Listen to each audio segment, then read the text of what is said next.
Welcome back. We're taking another look at Medford's most wanted tonight. These are fugitives hanging out on our streets, and police want them in custody now.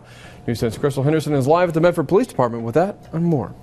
3 more suspects at the top of Medford's most wanted list, and drugs were involved with all of the cases. Lieutenant Mike Boudreau, let's start off with the first suspect you're looking for. Yeah, let's talk about Simone Cherisse Daniel. She's 45 years old. She has warrants for possession of meth and then a charge that's called frequenting a place where controlled substances are used.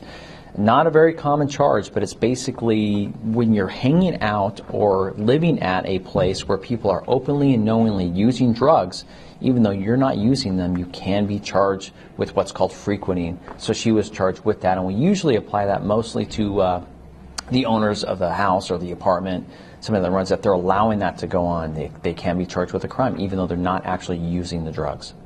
Who else do you want to catch? Let's talk about George Helms. He's 22 years old. He has warrants for unlawful possession of a firearm. This stems from a great case by our MADS unit, our drug unit, with the assistance of SWAT. It was a drug search warrant with several subjects. In fact, one person ran, but several were armed. And Mr. Helms was one of those individuals that was armed. He had 2 guns on him, concealed, without a permit, at a drug search warrant. So he got charged with those crimes. And now you say the final suspect was caught dealing drugs near a school? Yeah, her name is Marie Norwood. She's 40 years old. She has warrants for basically dealing drugs within 1,000 feet of a school. And we all know that dealing drugs is illegal. In this case, it's methamphetamine. But if you're actually within 1,000 feet of a school, it's much more serious, as it should be, because it's close to the children.